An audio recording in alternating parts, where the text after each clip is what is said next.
Welcome, welcome, welcome. I'm super excited to have you all back on another segment of Reign and Rule for Self-Improvement Month. Now, we're going to be talking about a very important topic. It's the one topic that affects every area of your life. And I got the best person in the best person that I could think of to do this. And I want to bring this jewel to you. Sister Girl has helped me not only in my education, she's been my professor, but she also helped me in my finances and wealth planning. So that's what we're going to be talking about today. Beverly D. Johnson is the managing partner of PGS Services, a tax planning and wealth management firm that serves its clients as a fiduciary. She has over 20 years experience as a business leader in the areas of finance, marketing, supply management, and manufacturing operations. And she has worked as a consultant in Fortune 500 companies as well as franchises. She has spent over 7 years as an educator teaching personal finance and business courses in colleges and universities to people like me and to underserved communities and corporate partners. She serves on the advisory board for financial literacy and personal finance at the University of Texas at Arlington as a congressional military liaison to the U.S. Military Academy, where she helps lead, motivate, inspire, and guide high school youth interested in attending West Point. She also serves as a chairperson for West Point, leads leadership, ethics, and diversity in STEM. Y'all, she a bad woman. STEM CEO, an annual program that partners the U.S. Military Academy with high schools to teach middle school and high school students about STEM, careers, ethics, and leadership, entrepreneurship. She authored a book of poetry entitled Written Amongst the Tears, and is the mother of 2 adult sons. Now, those two, it's Cole and Randy. Cole and Randy. Okay, so Cole is a sales associate at Sewell Automotive, and Randy currently attends the U.S. Military Academy. I was getting them mixed up at first. Beverly, welcome. Welcome. Glad to be talking to you this morning. I'm always glad to see your face. We have a long history that starts with me being your instructor. So yeah. I know. and just to see the relationship progress to now we're here, and to everything that you taught in the classroom was actually applicable to life beyond the classroom. And I don't think educators get enough credit for that part. You know, when you think about the school system, people always say, well, what they teach isn't applicable to life, but what you teach and what you live, it is very applicable to life. And that's what I want to talk about. Right. And you know what? I think for a teacher, just to see the student be successful, that's enough. Right. Woo! Yeah. That's rewarding enough. So you are definitely successful, and I've watched you blossom. Thank you so much. I wanna get into this topic of wealth management. I would like for you to just start out with a basic or just a defining what that is. So let me tell you what my business does. We do tax planning and wealth management. Our primary clients are to work with business owners. And in doing so, we also work with everyone. I have probably just as many clients that work in corporate America as those that work in that own their own business. But what I love about business is that it's so dynamic and it's always different. And to be honest with you, people that own businesses need more assistance because there's a lot of things they don't really understand about the business, and a lot of things that they may not be taking full advantage of. And I'll talk about that as we go through this. But what I do is I do tax planning, I do wealth management, which I consider investments and financial planning. So that's what wealth management is. I manage investments for retirement plans, corporate retirement plans. I manage investments for individual retirement accounts. Okay. I do rollovers. You leave your company and you want to take your retirement plan with you. I manage those for a lot of my W-2 clients. Okay. And then I do comprehensive financial planning, which is really what I consider the most important facet of my business. It is the opportunity to sit down and analyze how my clients earn money, how much they pay in taxes, how they're investing, how their debt is structured, making sure they're adequately insured, and making sure that they have that estate plan, and really going through the details of that with them in a very defined process, and taking what's good and making better, and maybe in some cases taking what's bad and making it great. So everyone is at a different point in the process. And I say that because there are some people that I meet that have done no planning and have had no perspective. And a lot of people make a lot of money, but it's a lot of difference between make a lot of money and what you do with that money versus making a lot of money and doing the right things with that money. Or even making a small amount of money and still doing the right things with that money. So it's not what you make, it's what you do with what you make that makes all the difference in the world. And in the 8 to 10 years I've been in the profession, I've seen that time and time again. So it's not even about the amount, it's how you use that amount. It could maximize whatever your goals are. You can still accomplish it. It's just managing them correctly. Yeah. And I think the most important part that you just said is what I love about what I do is I consider myself a boutique firm. And really, it's about focusing on your goals. And no one's goals and no one's personal situation is the same. So when you read the newspaper and it says, or you listen to a radio show and it says, oh, do this. Yeah, that might be right for somebody. But the question is that right for you? And so what I do is I work with, I advise, I coach, I analyze, I do all those things that help people understand. And all I do is I bring recommendations. This is what I recommend. The ultimate decision belongs to my clients.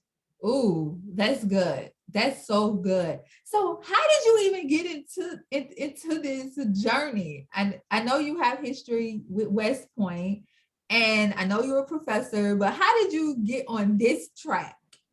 Honestly, when I was teaching at Winston-Salem State, I was teaching in the School of Business, and considering pursuing my PhD in finance, because I had been in corporate finance and business. And one of the professors that was a professor at Texas Tech in their financial planning department during the summer, and he worked at Winston-Salem State during the academic year, was actually a financial advisor. And there weren't enough women and there weren't enough minorities in the profession. And at that time, they were actively recruiting minorities and women to their PhD program. And so I flew down and they gave me a scholarship, and that's how it got started. Whoa. Okay, they flew you down. Yeah. And you got started. Yep, that's how it got started. I need somebody to fly me down so I can get started.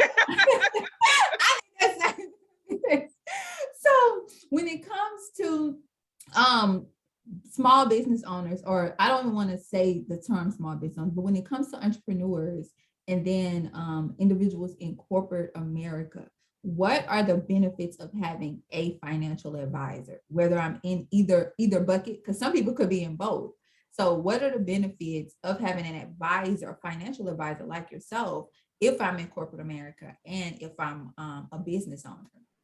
So I'm going to tell you my motto for my business is empower, educate, advise. And to me, those are the 3 pillars for which I think I benefit my client. So first of all, honestly, through the military, obviously, I've been a leader. Right. So in some facets, I try to empower, motivate, encourage, hold you accountable, talk about what you do, and in some cases, stop you from doing stupid things. So, and so, in a way, in a very good way, I make you think about, okay, what is that action creating really? Is that where you want to go? So empowerment, motivating you to stay the course, because to be honest with you, this is not a quick and easy process. It's not an event. It is a process. It is a life process. Maybe some of your goals take 30 years or 20 years.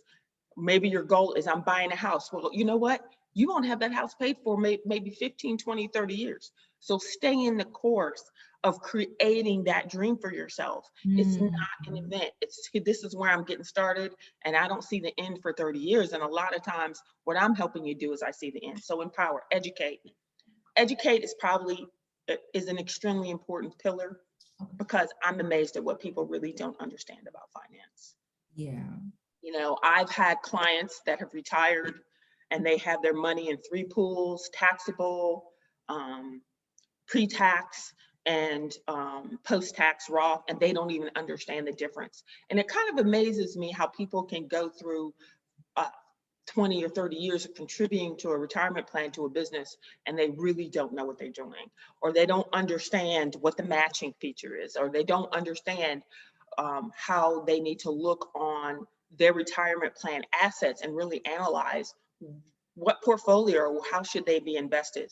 So there's a lot of things that people don't understand. And my goal is not to tell you, but my goal is to educate you, that when we make decisions, for you to understand why I'm recommending the things that I'm recommending, and hope for you to understand why I'm doing things the way that I'm So doing. you don't just share, this is what it is. You tell the why behind That's right. this what it is. Okay. That's right. I want you to understand. Okay. Yeah. You know, give people a fish, feed them for a day, teach them to fish, feed them for a lifetime, right? So I'm trying to teach you to fish. Also, advise. That's where I do the analysis. That's where you get to ask me questions about all kinds of different facets of your financial life. And again, I make a recommendation based on an analysis that I perform. And I say, hey, based on my analysis, this is what I recommend. These are your other options. And you decide what you want to do. Because ultimately, I can't be responsible entirely for your life. What might be the best financial decision might not be comfortable for people. So everyone has a different personality, and we talk about that in finance. And ultimately, you have to do find a balance of being a good financial decision and what makes you happy. And sometimes you just do what's a good financial decision, and sometimes a person's going to do what makes them happy. But at the end of the day, even if it's what makes you happy, as long as you're happy about that and willing to live with whatever comes out at the end, that's fine. Okay. That's why I can only advise, because ultimately it's not my life, it's my clients. So and that's why you say I'm responsible up to a certain point. At some point, it's your life, and you still have that power. Exactly. You still have that power. And you should. It should be your power. And I don't think we realize how much power we have as it relates to our finances. I was listening to a TED Talk, and the lady was talking about, like, in the Jewish community, the dollar circulates so many times. And at this time, she was like, in the African American community, the dollar circulates like 6 hours before it leads out. And I was like, how many people are just not aware of the power of their dollar? I totally agree. And a lot of times, honestly, obviously I'm an African American woman, so I do a lot of research in what's different between the African American community and other different nationalities that I serve. And I'm going to be really honest with you. I was a 30-year-old woman before I even understood what a financial planner was. Never heard of it.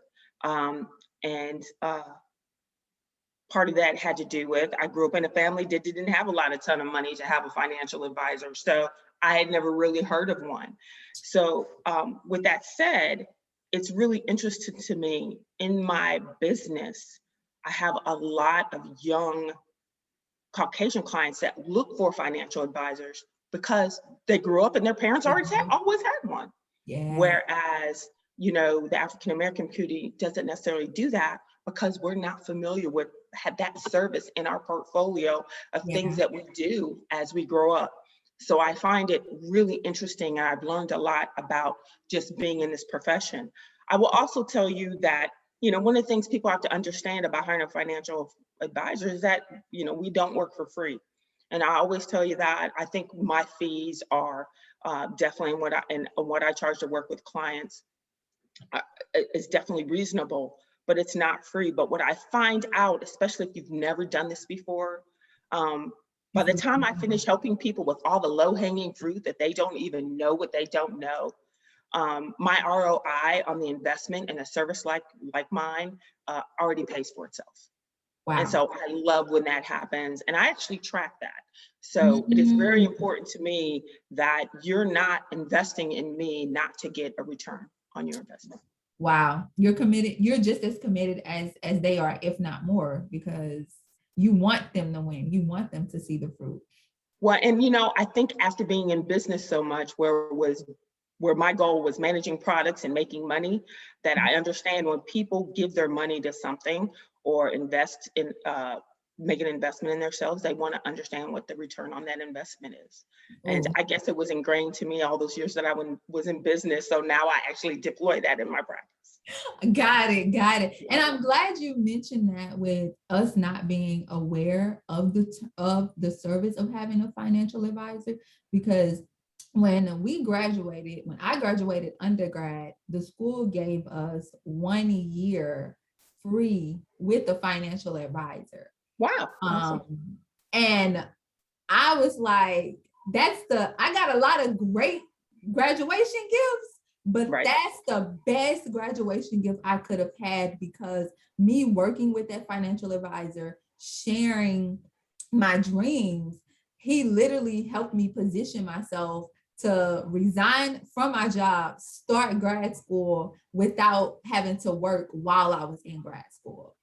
And when I saw the vision, I understood the vision. Sometimes I did do stupid stuff, like you say, they do stupid stuff, but I stayed committed and made sure I got back on track. And that's an experience that I'll just never forget, of being exposed to that so early, and that gift. Like, that was a gift that I will forever cherish, because I kind of knew it existed. I just didn't understand how it worked, like that education piece you was talking about. And I was able to ask those questions. Exactly. And it was transformational for me. I didn't have to stay at a job because I needed it. I was there because I wanted it. And at the end of the day, I was able to, one, quit 2 weeks earlier than planned, and not miss a beat. Right. So and sometimes, especially, and I have a lot of single clients, and especially if you're single, it becomes great to have someone to talk about your personal finances with. And I'm going to talk about that. So for single, I find myself being more that sounding board. Okay, should I do this? Should I do this? What's this? When it's married, I find myself being a referee. so I think definitely talk about those. Okay, so I'm going to take what you're feeling, and I'm going to take what you're feeling, and I'm going to put some analytics to it, and we're going to figure out where we should be. Okay, it's amazing to me. Literally, I have some married clients that call me when they're in the middle of arguing with each other about what they should do so that I can settle it. And I'm like, okay, I'm not going to settle it, but what I'm going to do is, because both of you are feeling emotional about it, I'm going to do a little analysis. I'm going to feed that to you so you can see. So everything I do is based on numbers, right? The numbers are telling you a story. So it isn't what I feel, it's what the numbers. So I work really hard at doing an analysis around the question that you're answering me, so we can see what the numbers look like, and they tell the story. You can't refute those. I feel like I'm good at doing that kind of analysis to analyze what the numbers look like. Should I refinance? This has honestly happened this week. Should we refinance the house? They called me at 9:30 at night arguing about refinancing the house. And the next day I worked up the analysis and fed them the analysis of what the total cost of each one of these options are. And then they make the decision whether they move forward or not and refinance. Now that's good, because I can definitely see the whole referee, because you literally have two different people from two different backgrounds, two completely different spending habits, and sometimes, depending on the couple dynamics, you're merging it into one. So that could be a lot, and you will need a referee to help manage those feelings. And I think by you using that analysis, it just helps brings a sense of peace, And to don't get me the wrong, I'm single now, but I was married. So I yeah. understand how difficult it is for married people to manage their finances and be on the same footing. Doesn't always happen. Right. I can definitely appreciate that one, because we were rough.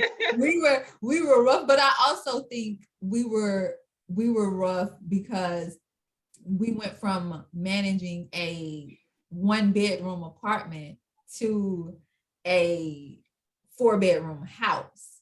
And that's a shock to the system. Well, not only that, I think as a woman, you want to remodel, you want to buy furniture, maybe paint, and he may be happy with white walls. So how do you determine? I mean, again, I've been married. So how do you honestly, determine the best way to spend your money? It was the opposite this time. I Gotcha. will say this time it was the opposite. Any other time, it is that way. And I was like, it's fine with me. I'm cool. I'm cool without no furniture. Like our first holiday, it started off as a joke. Like, oh, maybe we should have the holiday at your house. I was like, that's cool, but I'm telling y'all right now, I'm not having no furniture. I'm not going to put furniture on a credit card for a credit card that I don't want to get furniture for the holidays. So I was like, if y'all cool with the floor, I'm down. And everybody was cool with the floor. I think we had one living room that was like done, but the other one, it was a little sketchy. But I was just like, I'm cool with it. Like, I'm not going to rush because 1, I don't feel like going to the store. 2, I don't want to buy it. And 3, I don't want to talk to nobody. So I'll do it when I'm ready, just not right now. There you go. When you're ready, I totally agree. I'm gonna make a couple more things about financial advisors and our services. If you ever decide to hire a financial advisor, make sure that person is a fiduciary. There's lots of different advisors out there. I manage products. I can buy anything for my clients when it comes to investments. Some of them have proprietary products that they have only a portfolio of things that they can sell and do for you. But ultimately, it needs to be a fiduciary. That means they have your best interest at heart, and not all of us operate that way. So if there's one thing I would tell your readers, make sure your financial advisor is a fiduciary.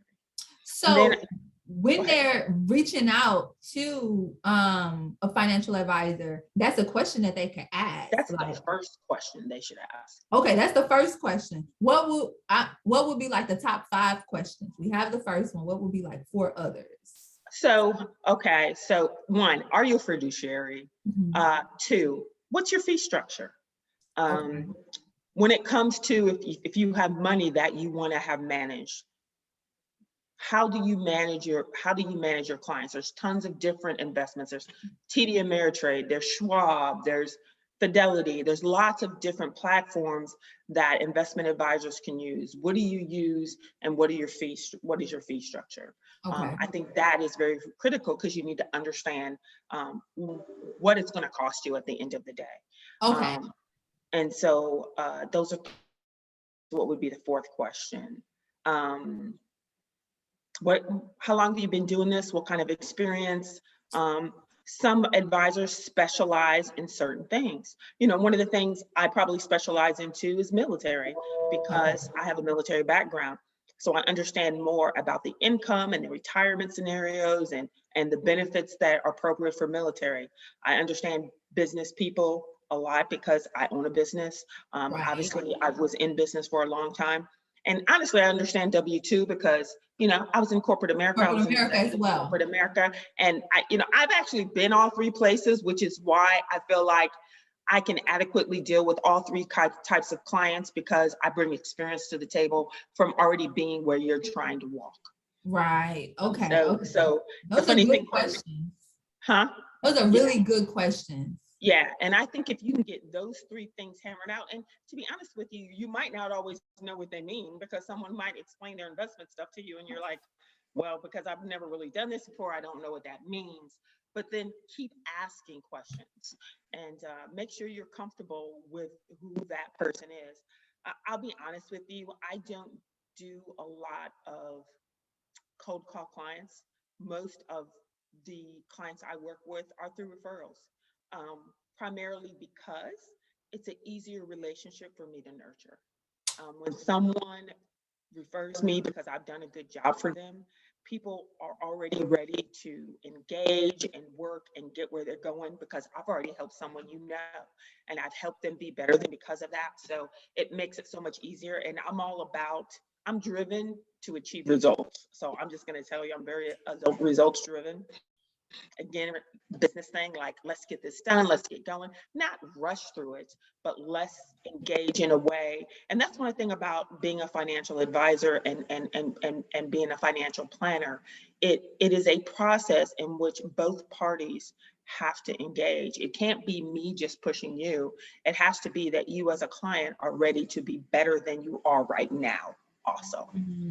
Now that's good. That's real good. Okay. So I like all of those questions. And I think when people go to seek a financial advisor, that those questions are vital, because I'm thinking, and I don't think I ever asked that question, honest. I don't think I've asked any of those questions. Now I'm thinking. Okay.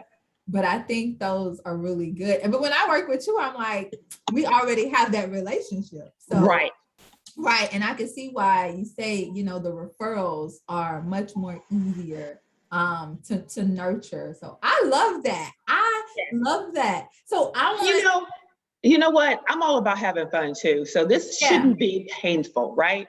So the other things, I want to engage with my client. I'm being honest with you. A lot of my clients are like family.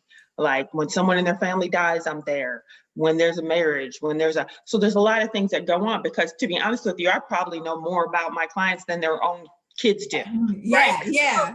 So there's a wonderful relationship there that you partner with your clients in, because you are fiduciary and you're a confidant, and that's really important to the work that I do. Ooh, yeah. And you know a lot and see a lot that they don't probably expose to everybody or most. No, exactly. Yeah. So one of the good traits about me is I don't talk much. Right. Right. I have a lot of secrets and I have to be really quiet and I have to hold them inside, and it's great. Right. So what are some of the most common mistakes you have seen with people with failing to really create a wealth management plan, or even when it comes to filing taxes? What are some of those common mistakes that you just see often? Okay, so let me talk about each facet. Well, I'm going to start about taxes really first. Okay. So when it comes to taxes, when you're a W-2 client, there's a lot of things you can do. Like the tax code doesn't offer you to take a lot of deductions for things. It's like, it pretty much is what it is. But when you're a business owner, and I work with infant businesses and our infants, because we do new LLCs, and then those clients end up working with us. I do mature businesses also. And most of the time when a client comes to me, if it's a mature business, they haven't maximized the tax code to reduce their tax liabilities. So we help them structure, organize, do things so that they can maximize the tax code to reduce their tax liability. Why is that great? Because all of a sudden, if you reduce what you pay to the IRS, that gives you more money to invest in your business, more money to invest for your retirement, and because it's creating excess cash flow.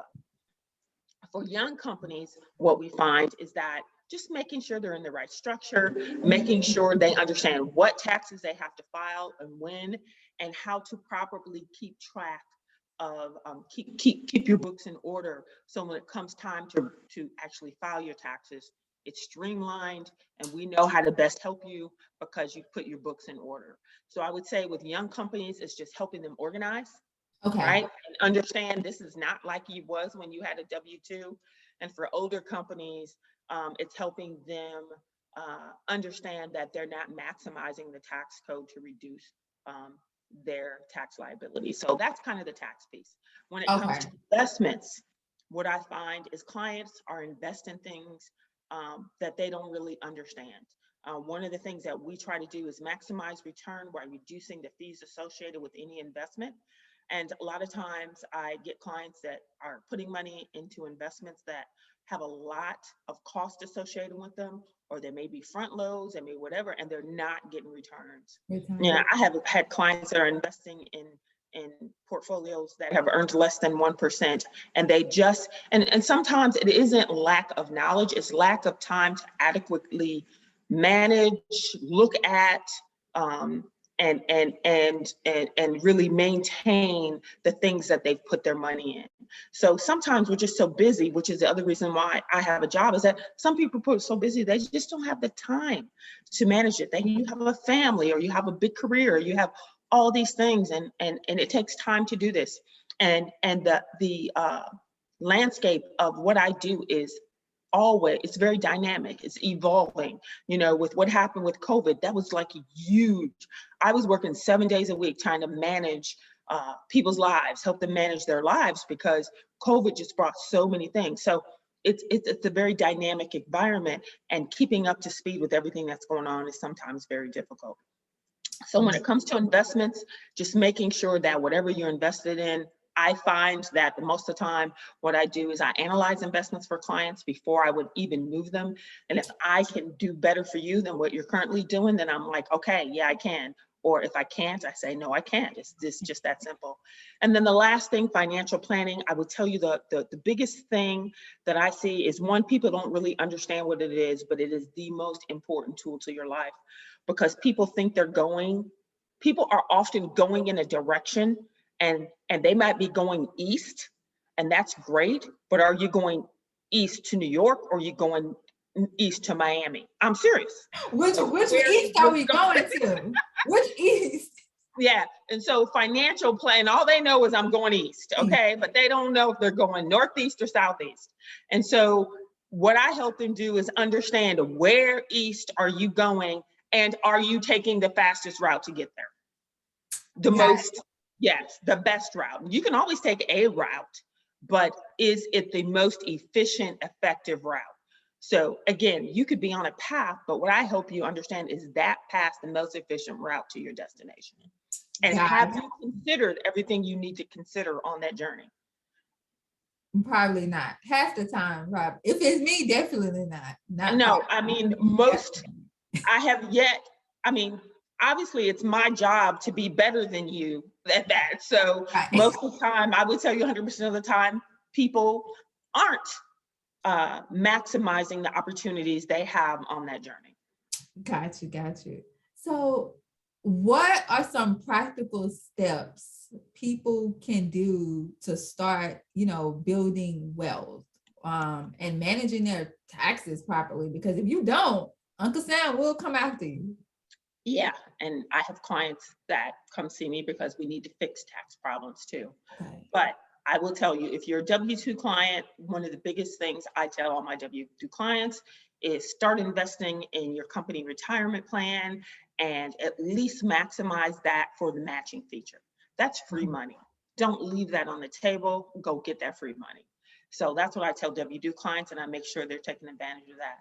If you're a business client, obviously, you have a two-pronged approach. One is to maximize your tax deduction so you can reduce your liabilities, which is going to create more tax flow, which is going to create more cash flow. And that additional cash flow can either be reinvested in your business, or you also need to have a retirement plan. Again, I do company retirement plans. So you need to have a retirement plan for you, whether you're a sole owner or you have other W-2 clients. There's lots of different ways to create retirement plans for business owners. Got it. Okay, so y'all got that. If you're a W-2 or a business owner, you need to know which bucket you fall in. And if you fall in both, you still need to reach out to Beverly so she can help you get your life in order, because this is very important stuff. Here's what's changed, and this is what we all have to realize. The pension has gone away. The only way that you're going to create a future is for you to do it on your own. Now, you don't have a company taking money, investing it on your behalf, and saying when you get 60, we're going to give you a stream of income. That's just not the way the world works anymore. There still may be a few people, and I know because I do a lot of military clients, those are about the only people I know right now that are in the pension world. But for most people, if you want a future, you got to start planning it early, right? You got to start putting away money early. So when you get 60 or 50, or in some places, maybe you want to retire at 40. I don't work towards people getting ready to retire at 60. I work towards, let's talk about when you want to stop working and let's see how quickly we can get you financially independent so that you have a choice. I'm all about choices. Okay. So you have a choice whether you want to work or not. That makes you more powerful, right? Rather than less powerful. And so Right. a whole nother discussion about why that power is important. But the point of the story is that you need to create your future by putting money aside today in some form or fashion that gives you a cash stream of cash flow in your future. Ooh, now that's good. That's really good. So my last question for you, and I get so excited about this question because I ask it to everybody, and the answers, it varies from person to person, but I love hearing them and it brings me so much joy. So I'm going to ask you that same question. How do you reign and rule in the areas of your life? What does that look like for you? First of all, it's a continuous process for me. There are things that in my life I'm doing really well, and there are things in my life that I want to do better. So it doesn't end. As long as we're living, there's always some goal you're trying to achieve. And sometimes you step back and then you move forward again. But, I have had the honor of seeing a lot of my financial goals become reality. And these are things, I'm at the age now that these are things that I started in my 20s and 30s that now in my 50s, it's becoming reality. And that's why I'm saying this is a long road. It's a process. It's not an event. Wow. So reigning rule by seeing my dreams come true, like finally things during my 50s, all these things I started in my 20s, 30s have started to unfold. Me being a business owner and an entrepreneur after many years in corporate America and now running my own successful business, that's a reality. And I can name a couple other things that have become realities for me now that I didn't just have this vision 2 years ago. I had it 20 years ago, and now I'm here. Good word. Right? And there's parts of that vision that haven't come true yet, but that's okay. I'm still working on that. Right. So how I reign and rule, I focus on the blessings and God's grace and mercy that I have been able to have in my life because I haven't made every perfect decision. I'm going to share with you one of the decisions that I don't talk about much. I used to own a house in Hawaii and I sold it. That house would be paid for right now and I'd be living in Hawaii if I had never sold it. And I often beat myself up. But you know what? Again, we make those decisions sometimes that we have to live with. And I went to Hawaii to the black, I think it was Maui, but we went to the black sand beach. And oh my God, beautiful. Yeah. We've been trying to get back, but with this COVID stuff.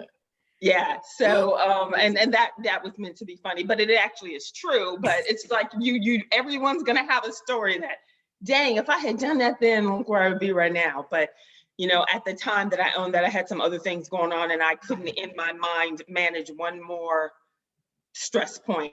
At that point in time, I wasn't living there, and it was going to be a rental property, and I just couldn't handle the stress of it all. But if I had, again, I might not even be on this interview today. I might be living in Hawaii, laying on the beach right now. We would have had to try to check you in some type of other way because you would have not been here with the views in Hawaii. Oh my goodness. So I focus on my blessings every day. And, I wake up every morning. I focus what I've been blessed to achieve at this point in my life. I love the work that I do. So, I'm blessed to be in a space where I love what I do and I can make a great living doing it. And I feel like what I do makes a difference for people. So, that's how I reign and rule. And then I have this bucket over here that says, okay, you got all this, but you still got these few things you want to work on. So don't lose sight of those either. And I think that's what we all have to do is understand that this journey, whether it's financially, professionally, personally, it's a process. And maybe you're not focusing on all those things all at the same time, but you're taking steps every year, every day, every moment towards all these goals that you've laid out. And that's how I work with clients, to say, we're not going to be there tomorrow, but we're going to set the, put the things in place that we need to put in place right now so that we can check off these blocks, and that's going to take us where we're trying to go. That's good. That's good. I want to thank you for saying yes. Thank you for crowning us with these jewels. We need this. We need this. One, we need to see people that's doing it, and we need people to tell us that it can be done. Yes. It just takes that empowerment and that education and someone to advise and guide us and coach us along the way. I think each generation is different, and each generation have their good and their nuances about them.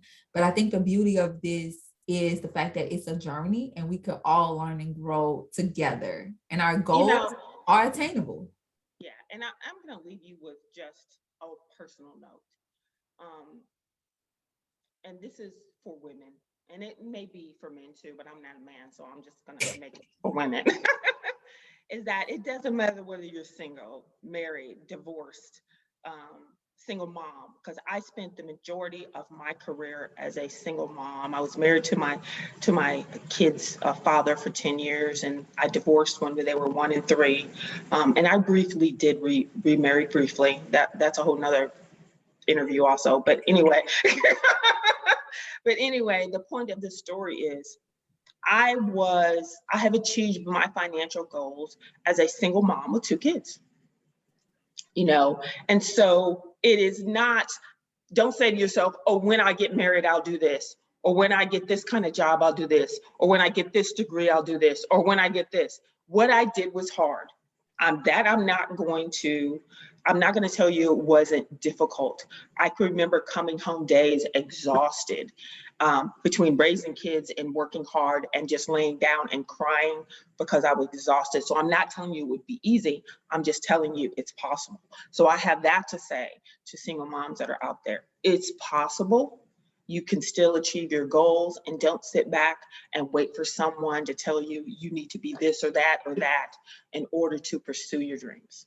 I'm so glad you said that, because now that I'm on the married side, I hear a lot, well, when I get married. And it's just like, it's no when you get married, do it now. Like, right. if you have the wisdom, the capability, the help, the support, do it now. Like, I appreciated, my single season, and I maximized it and did everything that I possibly wanted to do in this season. But don't wait until you get married or to do this or to do that. And I just had a conversation with my dad about that, because that's a whole nother story. But me and him had to have that conversation. Stop waiting for the perfect time. The perfect time is the time that you create. That's right. And don't think that, and this is not on you, that if for some reason you end up divorced, that means that you don't deserve something, because you do. Right. Ooh, we're going to have to do a part 2 at some point, y'all. We're going to have to do a part 2. Thank you so much. Thank you. It's always a joy to see your smiley face, and I'm glad I was able to talk to everyone that's a part of your network. Me too. I'm so happy you said yes, and we was able to do this one.